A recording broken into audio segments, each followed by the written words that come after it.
Thomas Ocean reporting in on this beautiful Monday evening, November 21st of 2050. We have an array of stories to cover for you tonight. First, Category 5 Lisa, the monstrous hurricane heading toward Florida, is due to make landfall tomorrow morning. It is part of an increasing trend towards super hurricanes that have been ravaging everything in their path.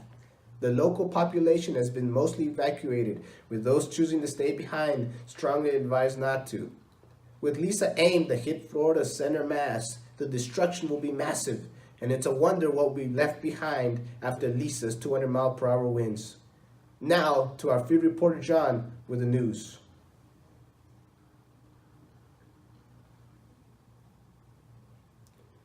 Well, I have just been notified that our connection to John has been lost.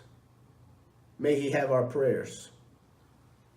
As the earth continues to heat up, there begins to be many side effects to one common problem.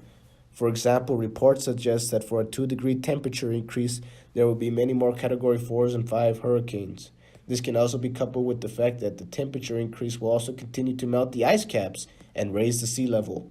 These two things spell disaster, with Florida, which is very close to the sea level and such, will suffer from this sea level rise.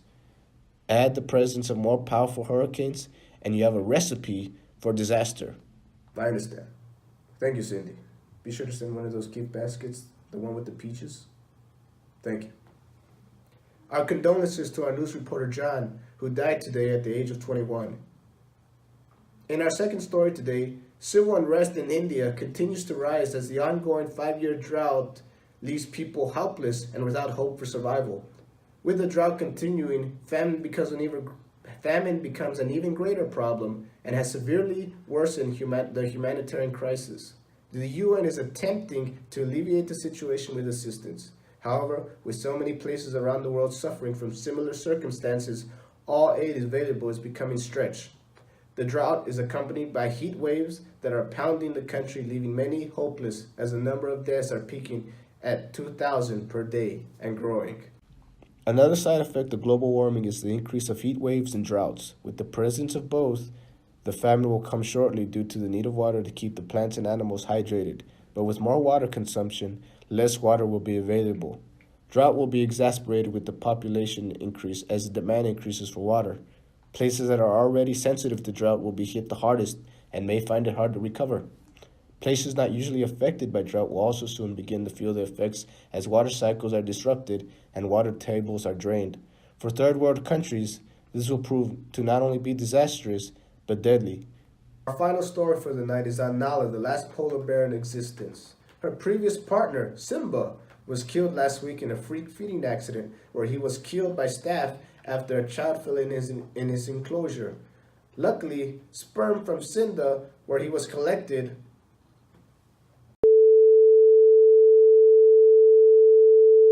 breaking news. Nala was apparently just killed by poachers, officially bringing polar bears to extinction. Cindy, can you send them a peach basket? Yeah, just like John. Thank you. Again, a combination of global warming and man's growing population, there will be a mass die-off in animals. We have already entered this timeline and scientists have dubbed it the Anthropocene extinction, or the 6th mass die of all organisms on Earth. The polar bear was used as an example, but it shows how even a large apex predator can fall to change in its environment.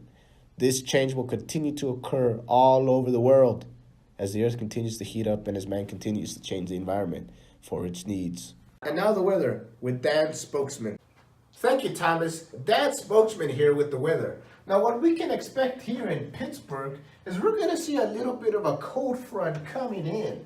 So we're going to have a bit chilly weather at 85 degrees Fahrenheit. We haven't had those temperatures in 10 years. We might expect some rain today. New York, Massachusetts, and most of the southern states can expect normal temperatures at 125 degrees, right about the average for December this time of year. And remember, ho, ho, ho your way down to Amazon and get yourself one of those new first aid kits.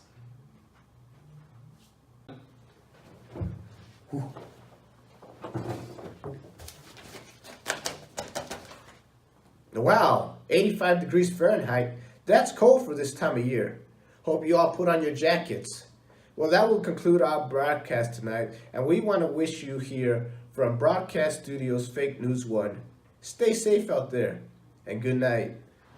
This final point is just to emphasize that even the common person will notice the temperature rise, and as such, summers will become longer and winters will become milder. However, it should be noted that global warming causes temperature extremes in both directions, as well as extreme phenomena such as blizzards and freezing temperature. Seems kind of counterintuitive. However, it is a common misconception that because the Earth becomes hotter, then cold temperatures will cease to exist. Now, it should be stated that the example here in this presentations are simply for worst case scenario of a 2-degree or more increase. There is still time to alter this future. You can make a difference. Changing everyday habits, such as using only the energy you need instead of wasting any, not using single-use items, eating less beef. Fun fact, beef is one of the biggest contributors of methane, which is a major greenhouse gas, which is what's causing global warming. Beef on its own causes around 50 to 75% of the U.S. greenhouse emissions. Another thing you can do is vote. Vote for representatives that have solutions for these problems, or at the very least make it heard that it matters to you. Making these hot-ticket issues will ensure that candidates will begin to adopt and flaunt such policies to get votes. It's not too late to change. Something can always be done, and together we can make a difference.